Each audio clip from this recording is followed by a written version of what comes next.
धर्म ज्ञान गंगा, आस्था है तो रास्ता है। नमस्ते दोस्तों, आज मैं आपको सत्यवादी राजा हरिश्चंद्र की कथा सुनाऊं।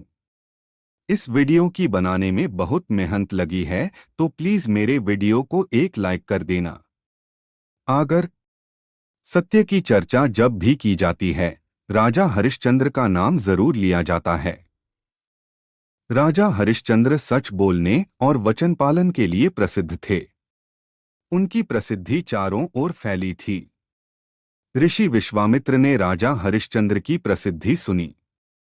वे स्वयं इसकी परीक्षा लेना चाहते थे।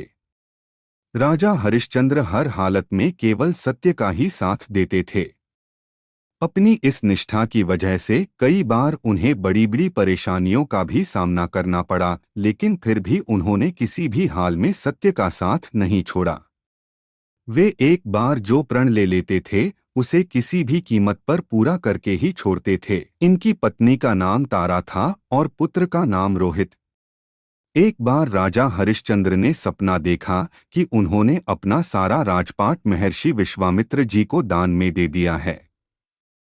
अगले दिन जब विश्वामित्र उनके महल में आए, तो उन्होंने विश्वामित्र को सारा हाल सुनाया और साथ ही अपना राज्य उन्हें सौंप दिया।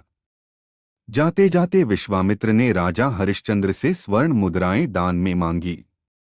विश्वामित्र ने राजा को याद दिलाया कि राजपाट के साथ राज्य का कोष भी वे दान कर चुके हैं और दान की हुई वस्तु को दोबारा दान नहीं किया जाता। तब राजा ने अपनी पत्नी और पुत्र को बेचकर स्वर्ण मुद्राएं हासिल की, लेकिन वो भी पूरी नहीं हो पाईं। राजा हरिश्चंद्र ने खुद को भी बेच डाला और सोने की सभी मुद्राएं विश्वामित्र को दान में दे दीं। अपनी मर्यादा को निभाया। राजा हरिश्चंद्र ने खुद को जहां बेचा था, वह श्मशान का चांडाल था, जो शवदाह के लिए आए मृतक के परिजन से कर लेकर उन्हें अंतिम संस्कार करने देता था। एक दिन सर्प के काटने से इनके पुत्र की मृत्यु हो गई, तो पत्नी तारा अपने पुत्र को शमशान में अंतिम क्रिया के लिए लेकर गई। वहां पर राजा ने रानी से भी कर के लिए आदेश दिया। तभी रानी तारा ने अपनी साड़ी को फाड़कर कर चुकाना चाहा। आसमान में बिजली चमकी तो उस बिजली की रोशनी में हरिश्चंद्र को उस अबला स्त्री का चेहरा नजर आया। वह स्त्री उनकी पत्नी तारामती थी और उसके हाथ में उनके पुत्र रोहित का शव था। अपनी पत्नी की यह दशा और पुत्र के शव को देखकर हरिश्चंद्र बेहद भावुक हो उठे।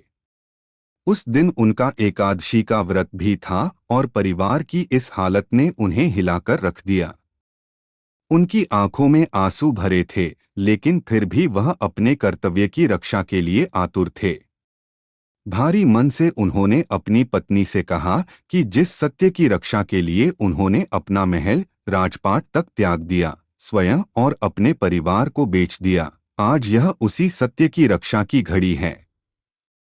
उसी समय आकाशवाणी हुई और स्वयं प्रभु प्रकट हुए और उन्होंने राजा से कहा, हरिश्चंद्र, तुमने सत्य को जीवन में धारण करने का उच्चतम आदर्श स्थापित किया है।